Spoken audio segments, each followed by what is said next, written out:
BPBD Jawa Timur mengantisipasi dampak musim kemarau dengan berkoordinasi secara intensif dengan BPBD Magetan dan Bojonegoro. Sementara itu sejumlah wilayah di daerah istimewa Yogyakarta seperti Kulon Progo dan Gunung Kidul mengalami kekeringan. Informasi selengkapnya akan disampaikan oleh rekan-rekan kami. Yang pertama ada Monica Gracia dari Surabaya, Jawa Timur. Dan juga selanjutnya ada Monica Ayu dari Semarang, Jawa Tengah. Kita ke Surabaya terlebih dahulu, ada Monica Gracia. Bagaimana kondisi terkini warga Magetan yang dikabarkan mengalami kekeringan di sana?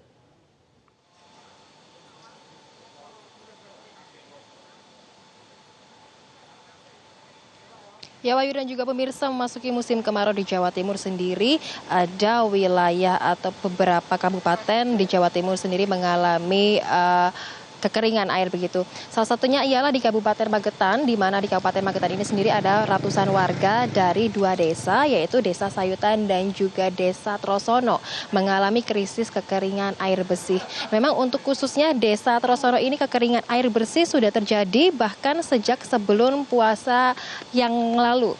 Di mana untuk saat ini pihak BPBD setempat, yaitu di kawasan Kabupaten Magetan sendiri, sudah melakukan pendistribusian air bersih. Dan untuk itu air tersebut memang biasanya akan digunakan untuk kebutuhan sehari-hari seperti minuman, masakan, dan juga untuk mencuci. Menurut warga Desa Sayutan, mereka mengaku merasa senang jika mendapatkan bantuan dari air bersih. Sebab untuk mengambil air biasanya warga juga harus berjalan sekitar 10 km menuju sumber air yang berada di desanya.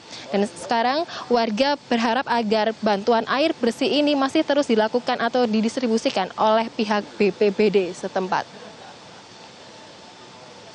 Wahyu. Ya, apa kemudian yang dilakukan oleh BPBD di setiap daerah, Monica? Kabarnya sudah ada koordinasi secara intensif yang dilakukan. Ya, memang untuk kekeringan ini sebenarnya juga terjadi di beberapa wilayah, salah satunya ialah juga di Bojonegoro, di mana Bojonegoro ini juga disampaikan oleh pihak BPBD Jawa Timur juga memiliki potensi untuk mengalami kekeringan. Setidaknya nantinya akan diprediksi sekitar bulan Agustus mendatang puncaknya. Dan memang hal tersebut berdampak pada sebuah embung atau waduk yang berada di Bojonegoro. Akibat dari kekeringan tersebut, ada puluhan hektar areal pertanian milik petani di 5 desa yang gagal panen atau puso akibat kekurangan dari pasokan air. Dan untuk kondisi tersebut membuat hasil panen padi para petani merosot hingga 30%. Akibat kondisi tersebut, hal yang dilakukan oleh pihak BPBD Jawa Timur ialah sudah memetakan wilayah-wilayah mana saja yang berdampak atas kekeringan ini. Setidaknya sudah ada 556 desa yang ada di 180 kecamatan dan di 24 kabupaten di Jawa Timur yang rawan mengalami kekeringan. Yang paling rawan ialah di Kabupaten Sampang. Di sana sudah dipetakan ada sekitar 67 desa yang mengalami kekeringan. Lalu untuk di posisi kedua ialah ada di Kabupaten Tuban yang nantinya akan diprediksi ada sekitar 55 desa. Lalu untuk urutan ketiga sendiri ialah Kabupaten Ngawi dan juga Pacitan yang dipetakan akan sekitar ada 45 desa yang mengalami kekeringan. Untuk itu pihak BPBD Jawa Timur juga sudah menghimbau kepada masing-masing daerah atau masing-masing kabupaten untuk terus melakukan atau menyampaikan distribusi di mana nanti puncak kekeringan sendiri ini akan terjadi sekitar bulan Agustus mendatang di Jawa Timur. Wahyu. Monica Gracia dari Surabaya, kita bergeser ke Semarang, ada Monica Ayu. Monica, bagaimana kondisi pasokan air di Kulon Progo, Yogyakarta yang kabarnya juga mengalami kekeringan di sana? Ya, Wahyu, debit air yang terjadi atau yang ada saat ini pasca masuknya musim kemarau di Kabupaten Kulon Progo, daerah istimewa Yogyakarta sudah mulai menipis.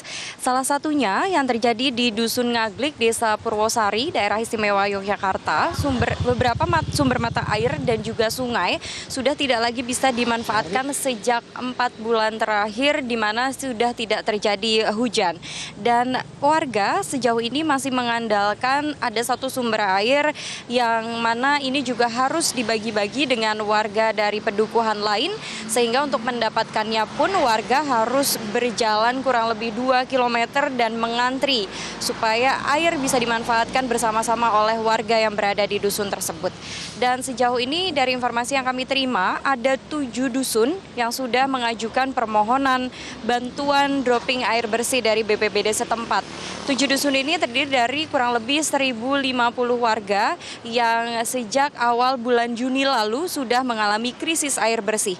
Dan 16 dusun yang berada di 4 desa tercatat sudah mulai berpotensi mengalami kekeringan. Selain itu memang bantuan atau dropping air bersih dari BPBD setempat ini memang sudah dilakukan sejak awal bulan Juni lalu, namun masih terkendala, pendistribusian terkendala oleh lokasi yang jauh dari pusat kota dan juga kontur jalan yang menyulitkan kendaraan dari dropping air ini mencapai ke lokasi-lokasi pemukiman warga. Wahyu. Ya, itu di Kulon Progo. Bagaimana dengan kondisi di Gunung Kidul? Di sana juga krisis air bersih. Apa antisipasinya? Ya Wahyu, sementara di Gunung Kidul pasca masuknya musim kemarau ini 14 dari 18 kecamatan yang ada terdampak kekeringan yang mengakibatkan kemudian juga warganya kesulitan mendapatkan pasokan air bersih. Dari 18 kecamatan tersebut, 5 kecamatan sejauh ini sudah sangat mengandalkan bantuan atau dropping air bersih dari BPBD setempat. 5 kecamatan tersebut diantaranya adalah Girisubo, Tepus, Panggang, Palian, dan Kecamatan Rongkop. Sejauh ini antisipasi oleh BPBD Kabupaten Gunung Kidul sendiri sudah dilakukan dengan melaksanakan dropping air bersih, karena khusus untuk tahun ini sendiri di 2019 BPBD Kabupaten Gunung Kidul sudah menganggarkan sekitar 530 juta, termasuk di dalamnya adalah 2.200 rit tangki air bersih guna memenuhi kebutuhan air bersih warga, baik yang digunakan untuk mandi, makan, minum maupun mencuci. Dan selain itu disampaikan pula oleh pihak BPBD bahwa puncak kekeringan akan terjadi di bulan Agustus dan diprediksi musim kemarau ini masih akan terjadi hingga bulan Oktober mendatang. Demikian Wahyu, kembali ke Anda di studio. Monika Ayu dari Semarang, Jawa Tengah, dan juga tadi ada Monika Gracia dari Surabaya, Jawa Timur.